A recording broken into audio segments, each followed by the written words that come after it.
Hi guys, we are starting off with section 8.7 where we are going to factor special cases. Now, what do we mean by special cases? These are based on the special products we learned earlier, right? So there are three types that you will see, okay?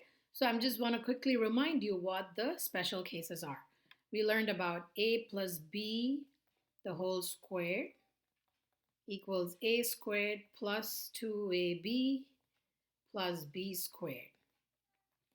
And then a minus b the whole squared equals a squared minus 2ab plus b squared.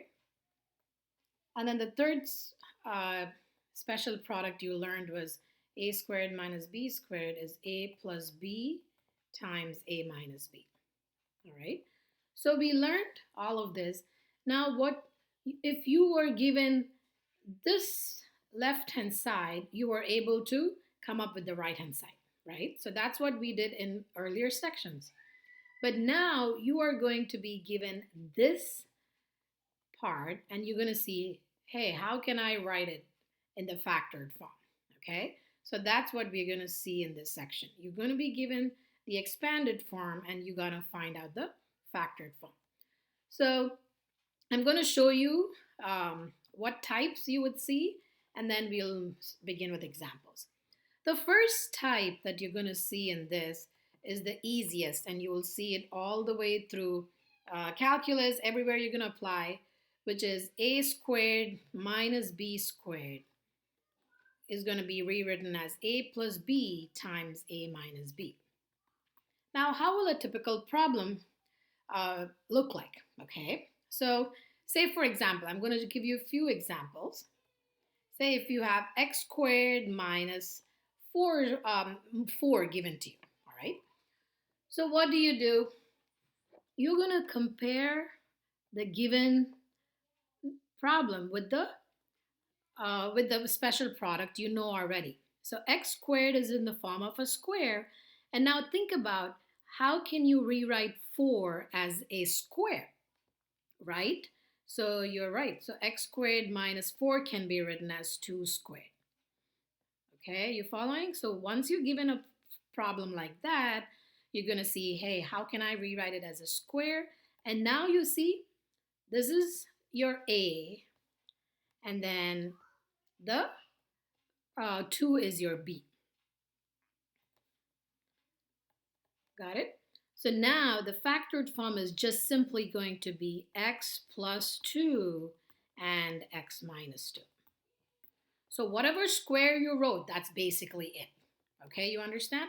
So therefore, you saw it earlier. If you want to check, if you FOIL out this one, you'll end up getting x squared minus 4. All right?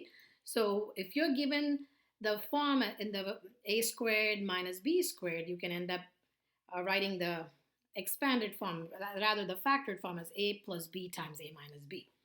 Let's look at one more example. Say if I have x squared minus 100.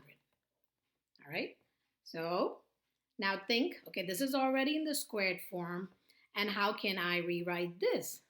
You're right. So 10 squared is 100, so this is nothing but x squared minus 10 squared.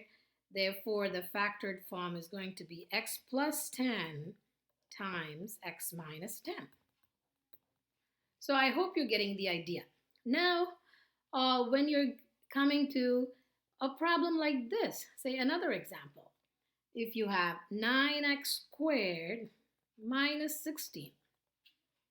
So do you see it's slightly different from the previous two examples I gave you? So 9x squared minus 16. So you see that it is a squared minus another square. You're right. But look at this. 9 is nothing but 3 and x.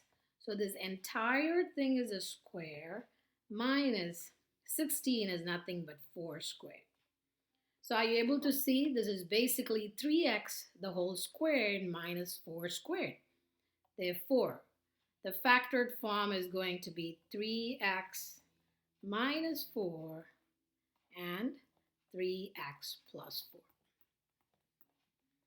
So I hope you're able to follow the concept. So the type 1 is the easiest. Wherever you see a squared minus another squared, it's going to be a plus b and then the a minus b. So this, I hope you remember, this is called as the difference of squares, this property.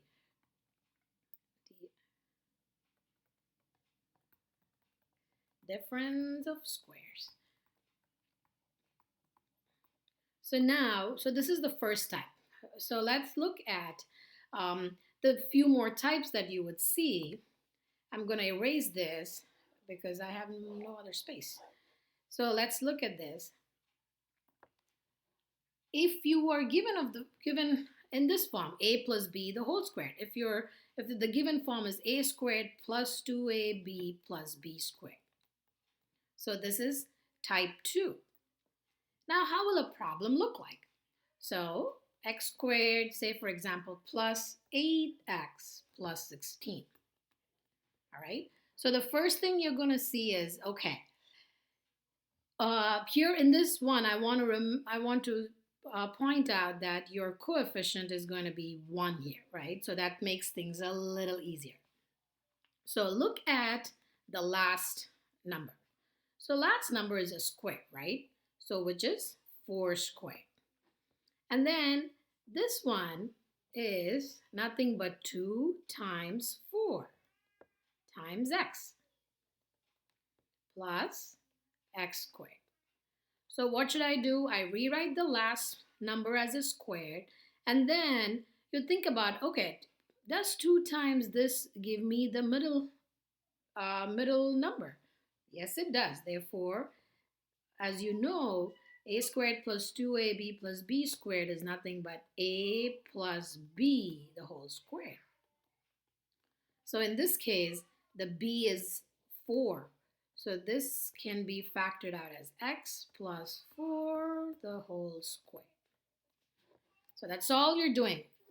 You are going to write the last one as a square and then trying to see, hey, can the middle number be written as twice as the number that I got? And that's the factored form. Okay, so let's try another example. So if I have, this is example 1, try another example. X squared plus 12x plus 36. All right, so look at that. Look at my last number. So the last number is what? 6 squared, right? Plus. And now you do know that 12 is 2 times 6, x. And then you have the x squared. So therefore, what is the factored form? I think you're right. It is going to be x plus 6, the whole square. All right. So now based on these two, we are going to look at example problems. All right. So now let's pause here